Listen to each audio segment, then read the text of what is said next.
ONGCৰ বিৰুদ্ধে এক গুৰুতৰ অভিযোগ উত্থাপন হৈছে আৰু এই অভিযোগ উত্থাপন কৰিছে অসমৰ এগৰাকী মহিলা উদ্যোগীয়ে। এইগৰাকী মহিলা উদ্যোগীৰ নাম হৈছে পূৰবী বৰুৱা আৰু তেওঁৰ উদ্যোগতেই ইতিমধ্যে Shaishav the next gen smart school শীৰ্ষক এক প্ৰতিষ্ঠান গঢ়ি উঠিছে আৰু কেৱল শিৱসাগৰ নহয়, অসমৰ বিভিন্ন প্ৰান্তত ইতিমধ্যে শৈশৱৰ শাখা গঢ়ি উঠিছে, শৈশৱৰ প্ৰতিষ্ঠান গঢ়ি উঠিছে আৰু এইগৰাকী পূৰবী বৰুৱাই শিক্ষামন্ত্ৰীৰ পৰামৰ্শক্ৰমে ONGCৰ HR ডিপাৰ্টমেণ্টৰ সৈতে যোগাযোগ কৰিবলৈ কালিৰ দিনটোত তেওঁ গৈছিল আৰু যোৱাৰ পিছতে এগৰাকী দুৰ্গেশ ভাটিয়া নামৰ অনা অসমীয়া যিজন CSRৰ DGM গৰাকীয়ে যথেষ্ট বেয়া ব্যৱহাৰ কৰাৰ কথা তেওঁ ইতিমধ্যে প্ৰকাশ কৰিছে। তেওঁ সামাজিক মাধ্যম যোগে এই কথা প্ৰথমতে তেওঁ জনাইছিল সকলোকে আৰু পৰৱৰ্তী পৰ্যায়ত তেওঁ এই বিষয়টো সন্দৰ্ভত সবিশেষ জনাইছে। মোৰ সৈতে এই মুহূৰ্তত শৈশৱৰ সঞ্চালিকা পূৰবী বৰুৱা আছে। মই তেওঁৰ শেহতীয়া প্ৰতিক্ৰিয়া জানিব বিচাৰিম যে ইতিমধ্যে কালি গোটেই বিষয়টো সন্দৰ্ভত আপুনি কথাখিনি স্পষ্ট কৰিছে আৰু ইতিমধ্যে আপুনি কোনো জেগাত অভিযোগ দিয়াৰ কথা প্ৰকাশ কৰিছিল। আজিৰ দিনটোত আপুনি কি ক'ব? হয়, আচলতে কথাটো এইটো যদি কওঁ, এতিয়া কালি হয়তো মই আঘাত পাইছিলোঁ, মই দুখ পাইছিলোঁ নিজৰ ঠাইত। এতিয়া কিন্তু এইটো কেৱল মোৰ হৈ থকা নাই ইছ্যুটো, কাৰণ মই এগৰাকী ছ'চিয়েল এণ্টাৰপ্ৰেনাৰ হয়। যিহেতু মই সমাজৰ কাৰণে কাম কৰি আছোঁ, গোটেই অসমৰ কাৰণে। ধৰক মই অলপ প্ৰতিষ্ঠিত হৈছোঁৱেই মোৰ ঠাইত, মানে মই প্ৰতিষ্ঠিত হৈও যদি মই নিজৰ ঠাইত মই এনেকুৱা সন্মুখীন হওঁ, সেইটো মোৰ কাৰণে যথেষ্ট দুখ লগা কথা। তেন্তে মই প্ৰতিষ্ঠিত হৈ যদি মই এনেকুৱা পৰিস্থিতি ভোগ কৰিছোঁ, তেন্তে যিসকলে অন্য একো নাই, যিসকলে নিবনুৱা বা প্ৰথম তেওঁলোকৰ কোনো অভিজ্ঞতা নাই, তেওঁলোকৰ কেনেকুৱা হৈছে, মানে মোৰ ইছ্যুটো সেইটো। আৰু ট্ৰু চেঞ্চত মই কাম কৰি আছোঁ। যদি মানুহে দেখিছে, কোনোৱে ছ'চিয়েল মিডিয়া চালে গম পাব যে ইতিমধ্যে আমাৰ 2-3 বছৰতে শৈশৱৰ কেনেকৈ বিস্তাৰ হৈছে বা আমাৰ এতিয়া পৰৱৰ্তী যি আমাৰ ছিনিয়ৰ ছেকেণ্ডেৰী যিটো আমি মানে ব্যৱসায়ী বাণিজ্যৰ কাৰণে যিটো মডেল বনাইছোঁ, সেইটোৱে কেনেকৈ আমি মানে গোটেই অসমৰ যুৱ প্ৰজন্ম, অসমৰ শিক্ষাৰ কাৰণে এটা ৰিভলিউশ্যন আনিব চেষ্টা কৰি আছোঁ। আৰু সেই সময়ত সমাজৰ কাম কৰা মানুহৰ কাৰণে আচলতে মই দুখ পাইছোঁ। কালি আচলতে মই আঘাত পাইছোঁ, মই কান্দিছোঁ এইটো কাৰণে। তাৰমানে কি হয়, আমি এতিয়া এইবোৰ কাম কৰোঁতে ৰিকগনিশ্যন বিচৰা নাই, কিন্তু তথাপিওতো আমি কাৰোবাৰ পৰা আঘাত নিবিচাৰোঁ বা এনেকুৱা তুচ্ছ তাচ্ছিল্যও নিবিচাৰোঁ। গতিকে মোৰ এইটোৱে, মানে মই ONGC বুলি ক'ব বিচৰা নাই, সেই অনা অসমীয়া বিষয়াজনক অনুৰোধ, তেওঁ যাতে ভৱিষ্যতে বা ONGCলৈ অনুৰোধ, তেওঁলোকে যি বিষয়াকে ভৱিষ্যতে পঠায়, অন্তত এই আমাৰ মানুহখিনিৰ এটা ৱৰ্ক এথিক্স মেইনটেইন কৰিব লাগে। আমি এতিয়া মেনেজমেণ্টৰ মানুহ, আমি কাক কেনেকৈ কথা ক'ব লাগে আমি জানো, আমি ট্ৰেইনড হয়। তেনেকৈ তেওঁলোকৰ ONGCটো হয়তো ট্ৰেইনিঙৰ ব্যৱস্থা আছে, তেওঁলোকে প্ৰপাৰ ট্ৰেইনিঙৰ ব্যৱস্থা কৰক, পাব্লিকৰ লগত কেনেকৈ কথা পাতে। আৰু কাৰণ কথা পতাটোৱে মেইন, কাৰণ তেওঁলোকে হয়তো কাৰোবাৰ ইছ্যু থাকিব পাৰে, কোনোবা যোগ্য হ'ব পাৰে, কিবা স্কিমৰ কাৰণে কোনোবা নহ'ব পাৰে। আৰু কাৰোবাৰ যদি যোগ্যতা নাই, সেইটো নম্ৰতাৰে কওক, এনেকুৱা তুচ্ছ তাচ্ছিল্য কৰি নহয়, আৰু কাৰোবাক এনেকুৱা বেয়া ব্যৱহাৰ, দুৰ্ব্যৱহাৰ কৰি নহয়। আৰু মইতো মহিলা, আৰু নিজকে মই মহিলা বা পুৰুষ একো ক'বলৈ নাযাওঁ। মোক মানে মহিলা বুলি বিশেষ কোনো নালাগে, যে এজন পুৰুষে যেনেদৰে ব্যৱহাৰ কৰে মোকো তেনেদৰে ব্যৱহাৰ কৰিলেই হ'ব, কিন্তু এনেকুৱা নহয়, এইবিলাক কথা নহয়। আৰু আমাৰ সকলোৰে কাৰণে, যিহেতু আমি সমাজৰ কাৰণে কৰিছোঁ বা সকলোৰে কাৰণে আমাৰ অঞ্চলৰ উন্নতি হ'ব লাগে, আমি সেইটোৱে বিচাৰোঁ। অভিযোগ পত্ৰ প্ৰেৰণ কৰাৰ কথা আছিলে, আজি তাৰিখত আপুনি আগবাঢ়িছে নেকি?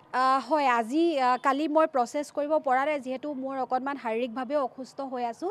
আজি মই ভাবিছোঁ মই অভিযোগ পত্ৰ, এতিয়া কোনোবাই পৰামৰ্শ দিছে, মই প্ৰথম DC-ৰ পৰাই আৰম্ভ কৰিব লাগিব, তাৰ পৰা মই কপিটো এনেকৈ পঠাম। মই আজি প্ৰচেছ কৰিম। যি ঘটনা সংঘটিত হৈ গ'ল আপোনাৰ সৈতে, ইয়াৰ প্ৰায় 24 ঘণ্টা সময় পাৰ হৈ গৈছে। ONGC ফালৰ পৰা এই পৰ্যন্ত কিবা যোগাযোগ আহিছে নেকি?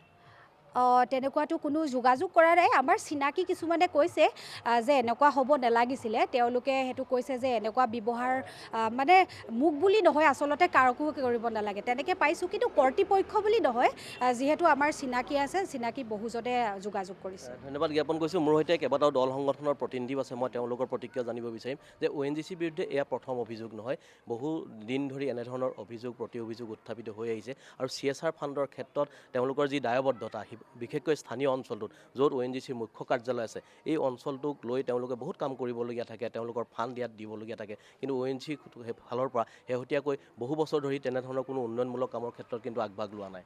আৰম্ভণিতে আচলতে শিৱসাগৰৰ এখন শিক্ষানুষ্ঠানৰ এগৰাকী অসমীয়া শিক্ষিত মহিলাক আচলতে অনা অসমীয়া ONGCৰ কৰ্মচাৰীয়ে যি ধৰণৰ ব্যৱহাৰ কৰিলে তাক আমি অসমীয়া যুৱ মঞ্চৰ তৰফৰ পৰা গৰিহণা দিছোঁ আৰু ধিক্কাৰ জনাইছোঁ। আমি যিহেতু ইতিমধ্যে বাইদেউগৰাকীয়ে কৈছে যে তেখেতে আইনৰ ওচৰত যাব বা প্ৰশাসনৰ ওচৰত যাব, জিলা উপায়ুক্তক ইতিমধ্যে জনাইছে কথাটো। গতিকে আমিও জিলা উপায়ুক্তলৈ অনুৰোধ জনাইছোঁ যে অনতি বিলম্বে ONGCৰ সেই কৰ্মচাৰীৰ ওপৰত আচলতে ব্যৱস্থা গ্ৰহণ কৰক যে অনা অসমীয়া কৰ্মচাৰীজনে কিহৰ সাহসত আচলতে এগৰাকী অসমীয়া শিক্ষিত মহিলাক দুৰ্ব্যৱহাৰ কৰিব পাৰিলে। গতিকে তাৰ বিচাৰ হ'ব লাগিব আৰু ONGC প্ৰশাসনলৈ আমি আহ্বান জনাব বিচাৰিছোঁ যে অনতি পলমে তেখেতৰ ওপৰত ব্যৱস্থা গ্ৰহণ কৰক আৰু মানুহগৰাকীৰ আচলতে ক্ষমা খোজাৰ ব্যৱস্থা গ্ৰহণ কৰক। আৰু ইতিমধ্যে আপুনি যিটো CSR ফাণ্ডৰ কথা কৈছে, ONGCয়ে বছৰ বছৰ ধৰি আচলতে অসমতে খনন কৰি আচলতে কোটি কোটি টকাৰ ৰাজহ সংগ্ৰহ কৰি তেওঁলোকে ভূগৰ্ভ আচলতে নাইকিয়া কৰাৰ ব্যৱস্থা কৰিছে।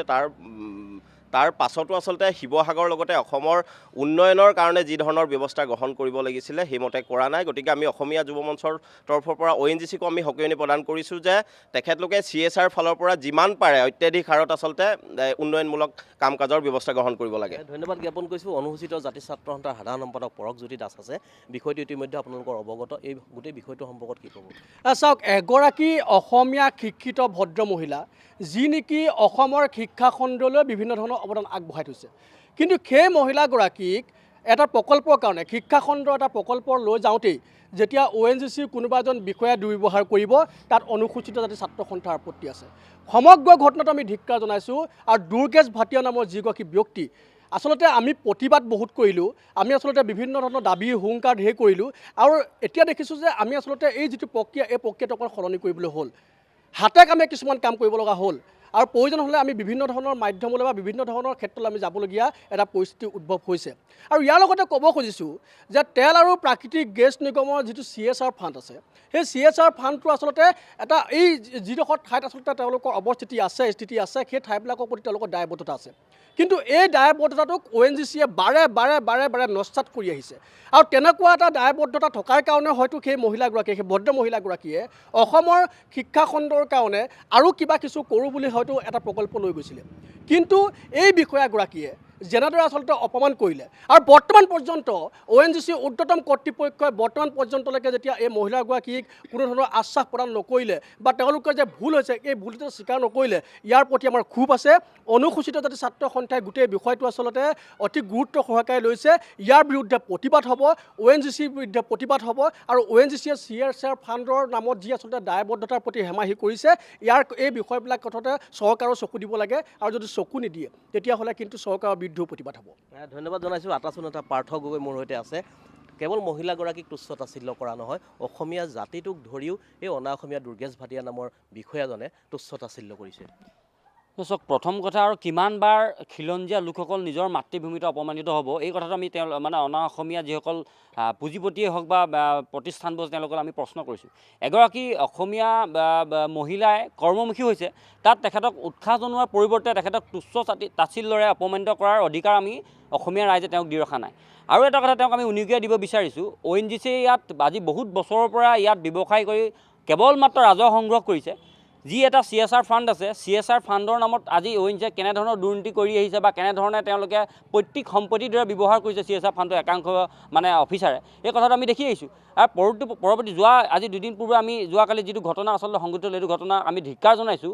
এই ঘটনা এটা উচিত তদন্ত হওক, এনেধৰণৰ তদন্তক ONGCয়ে স্পষ্টীকৰণ দিব লাগিব যে এগৰাকী খিলঞ্জীয়া যুৱতীয়ে এনেধৰণৰ অপমানিত কৰাত আমি টাই আহোম ছাত্ৰ সন্থাই কেতিয়াও আমি ক্ষান্ত নাথাকোঁ। এটা কথা স্পষ্ট। আৰু এই ভাটিয়া নামৰ যুৱক যিজন অফিচাৰ, তেখেতক আমি জনাই দিব বিচাৰিছোঁ যে এইগৰাকী আমাৰ এটা হত্যা হয়, এটা কৰ্মমুখী এটা হত্যাক আগবঢ়াই লৈ যোৱাৰ যি আপ্ৰাণ চেষ্টা তেওঁৰ মনত, তাত কোনো কাৰণতে কুঠাৰাঘাত সানিবলৈ দিয়া নহ'ব।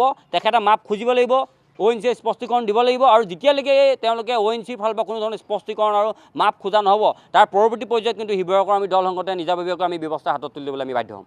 ধন্যবাদ জনাইছোঁ। এয়া আছিল কেইবাটাও দল সংগঠনৰ প্ৰতিনিধি মন্তব্য। ONGCৰ যি CSR ফাণ্ড, এই CSR ফাণ্ডক লৈ সকলোৰে প্ৰশ্ন আছে। ONGCয়ে দীৰ্ঘদিন ধৰি ইয়াত খনন উৎপাদন অব্যাহত ৰাখিছে, কোটি কোটি টকা তেওঁলোকে সংগ্ৰহ কৰিছে তেওঁলোকে এই উৎপাদন আৰু খননৰ যোগেদি। কিন্তু যি তেওঁলোকৰ নৰ্মছ আছে যে CSR ফাণ্ডৰ যি টকা, সেই টকা সামাজিক কাম কাজত সাজৰ ক্ষেত্ৰত যিধৰণে খৰচ কৰিব লাগে সেইধৰণে কিন্তু খৰচ নকৰে। ইয়াৰ কোনো অনুষ্ঠান প্ৰতিষ্ঠানে তেনেধৰণৰ অনুদান লাভ কৰিবলৈ শেহতীয়াকৈ অনুদান লাভ কৰা নাই। এই ক্ষেত্ৰত বিভিন্ন প্ৰশ্নৰ অৱতাৰণা হৈ আহিছে আৰু এগৰাকী অসমীয়া মহিলা উদ্যোগীক শেহতীয়াকৈ কালিৰ দিনটোত এই দুৰ্গেশ ভাটিয়া নামৰ ব্যক্তিগৰাকীয়ে যি ধৰণৰ তুচ্ছ তাচ্ছিল্য কৰিছে, সেই মহিলাগৰাকীক সন্মুখত ৰাখি অসমীয়া জাতিটোক তুচ্ছ তাচ্ছিল্য কৰিছে আৰু তাৰ পাছতে এতিয়া প্ৰতিটো দল সংগঠন এইধৰণে সৰব হৈ পৰিছে। সকলোৱে আশা প্ৰকাশ কৰিছে কেন্দ্ৰীয় চৰকাৰে এই প্ৰতিষ্ঠানটোৰ এনেধৰণৰ অনা অসমীয়া ব্যৱসায়ীসকলে অনা অসমীয়া বিষয়াসকলে যি ধৰণৰ অসমীয়া জাতিটোক তুচ্ছ তাচ্ছিল্য কৰিছে বা যি ধৰণৰ ঘটনা সংঘটিত কৰিছে, এনেধৰণৰ ঘটনা যাতে কেতিয়াও সংঘটিত নহয় আৰু এনেধৰণৰ বিষয়াবিলাকৰ বিৰুদ্ধে যাতে এক উপযুক্ত পদক্ষেপ গ্ৰহণ কৰে, দৃষ্টান্তমূলক যাতে তেওঁলোকক শাস্তি প্ৰদান কৰে, এনে দাবীয়ে উত্থাপন কৰিছে এতিয়া প্ৰতিটো দল সংগঠনে।